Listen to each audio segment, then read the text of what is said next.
you're throwing a bunch of shit out there, and like the first thing you learn is, oh, that didn't play well, whatever it was, right? And so the first thing you got to deal with is the constraint of FE. And then after you kind of get a handle on that or some sense of how you got to balance that shit, yada yada yada, you you turn back to your TI as a point of attentional concern rather than as a point of assumed effectiveness that you don't even value because you don't recognize it for what it is, really. So the second thing is coming to say, okay, well, this is how I'm actually dealing with shit. I'm dealing with shit on a logical level. This is what it means to be doing that.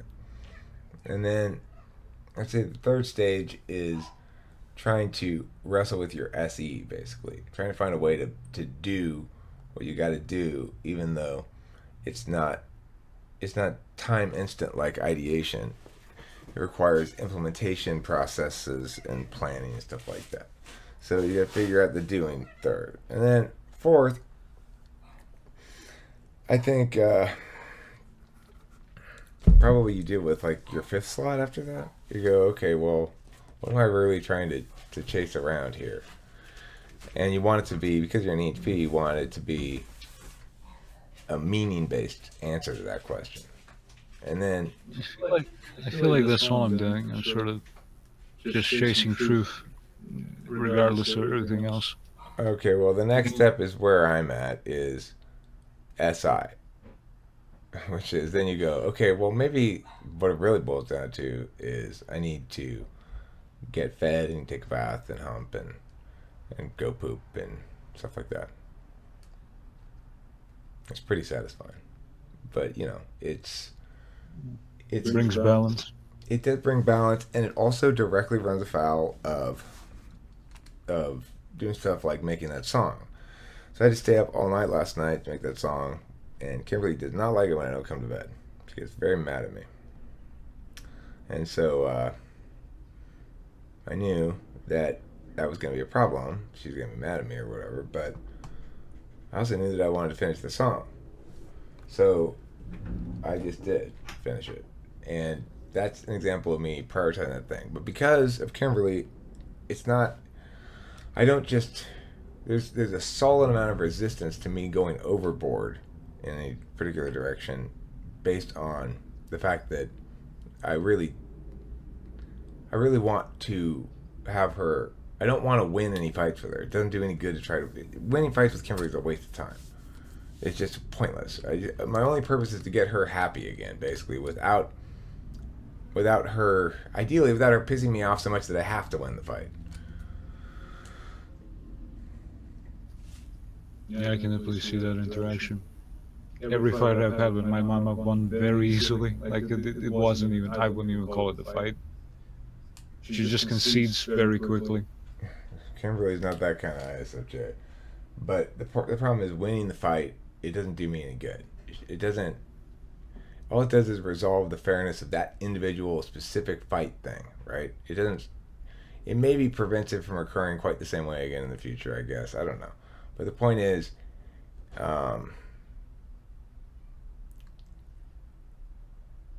because of the way Kimberly is, inherently small picture, there's winning fights doesn't have a lot of lasting larger impact. Doesn't move the needle, yeah. Yeah, it's a good way I to would put agree with that. it. Yeah. But it's also, in the sense, I also don't feel bad then when I sort of just win a fight quickly because they sort of get it over with. Because it's a pointless fight we're having. We have a common enemy in a sense, and we're fighting over because usually we're both irritated because of the chaotic element in our life. So it feels pointless for us to fight. We agree on most things. You share a common larger enemy. Well, We agree on most things. Like it's not if me and her were living, like if she was a single mom, we'd get along. I feel like we'd get along perfectly. Like there really wouldn't be much conflict at all. yeah, let's do We it. have the same functions as, I guess what I'm trying to say. We just sort of have to. You have to negotiate with a different order, I guess. I was talking to somebody about how to attract ISFJs via a dating profile. I don't remember who it was, some ENTP. And I suggested that you put up there, like, do you have a Pinterest of your decoration ideas, wedding ideas, like various ISFJ shit that the ISFJs do?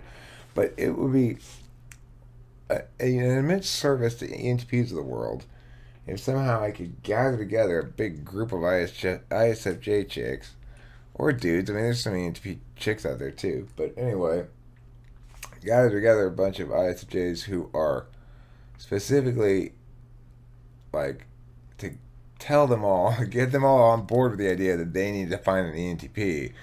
You have to get single ones, dating ones who say, yes, we want to limit ourselves to this population, this subpopulation of people, because they should.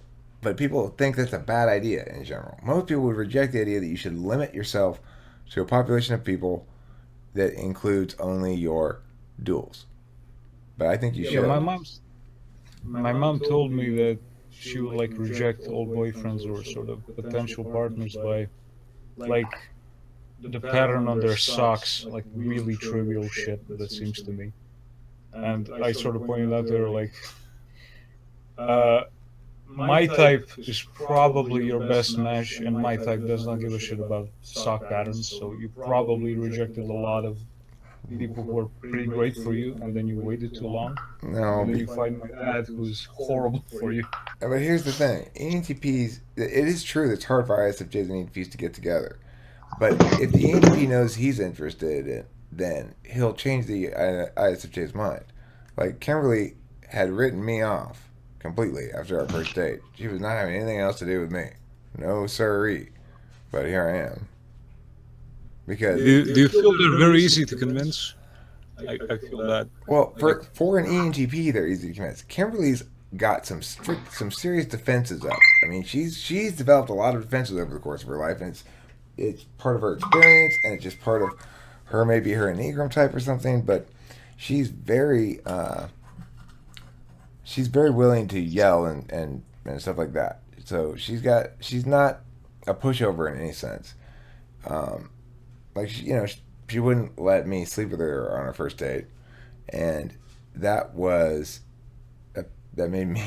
pissed me off, and then that's how I pissed her off, was being a baby about it. Anyway, the point is that she had good defenses. She's got good defenses, but she's not been trained by a TE person to submit. My mom gave up her will to my dad a long time ago too. It's also, I'm sort of amazed by how much of an emotional rock my mom seems to be. Like, the shit my dad put her through, like, through the years. Like, you think, if you watch, like, TV shows and shit, like, you're like psychological scarring that you would have to go to a psychotherapist to, and my mom just pushes through. I find that amazing. Like, even I don't think I do. I feel like I procrastinate as much as I do, and I don't focus on my studies as much as I should, because I have to de-stress myself constantly from the bullshit that's going on in my household. It's because of their A slot NI that they're like that. They don't worry about things that are big picture. They're bad insofar as they're experiencing them today or tomorrow or yesterday. Beyond that scope, the added significance of meanings is difficult for them to grasp. So it's like they'll get something huge like, oh, my son died or something, or something big like that. But by and large, they don't differentiate in terms of significance by factoring in time variables very well. So as a consequence, they've got a certain settled anchoredness to the day, the self, the body, the now. And it makes them seem like a rock from our perspective, because they are knowing physically first. Yeah, makes perfect sense. I've seen Kim act in that stabilizing capacity with Jewel. When Jewel had her little crisis, Kim went straight into that role. Yeah, well, Kim does like to be a. I don't know. It's weird. It's not like she wants to go advise a lot of people. She likes it when juicy shit calls for her utility. You know, like, but not Look at this FE situation that requires my expertise. Right. Well, and she's always analyzing everything on FE grounds all the time. Yeah. They also use TI to analyze shit, which is incredibly refreshing in this household, for example. We understand each other in that sense perfectly. She uses the what? The TI, like, Oh, yeah, we make yeah. the same arguments to my dad that he tells us to, you know, eat shit. He doesn't care. Like, I mean, I'm just rehashing discussions I've had with my mom, but basically it's, can I use the logic you're offering me? Can I do something with this? If he can't do something with it, he doesn't give a shit. He doesn't care about big TI frameworks. He doesn't care if this makes sense in the abstract. It doesn't fucking matter. Right. And you're saying, well, what about fairness issues? And you're going, well, fuck fairness. And then you go, well, what if I said fuck fairness and did this? And then he goes, well, you're going to do that, you're going to do that, I guess. And then goes about his business. Something like that, except he doesn't really, yeah, he goes about his business is the right way to put it. TE users don't really appreciate that they lose discursive competitions with TI. This seems to be a very frustrating thing for my dad. That's why I asked about the TE valuing. Like, they don't value that I'm right TI wise. Like, I had to. The only arguments won against my dad is when I browbeat him for like an hour. Like, it was exhausting for him. It was great for me because when I get to browbeat people, that's the best thing that can ever happen. But It's like you're finally getting to stretch your legs a bit. yeah, you get euphoric, I think. I definitely did. It was beautiful. But yeah, that so rarely happens because he just runs out of the house. Like, he doesn't want to have that conversation. He just goes off on his own. You probably I gotta go leave inside. and I'll enters. talk to you guys later. I gotta go try to hump Kimberly right now. Okay. Good luck.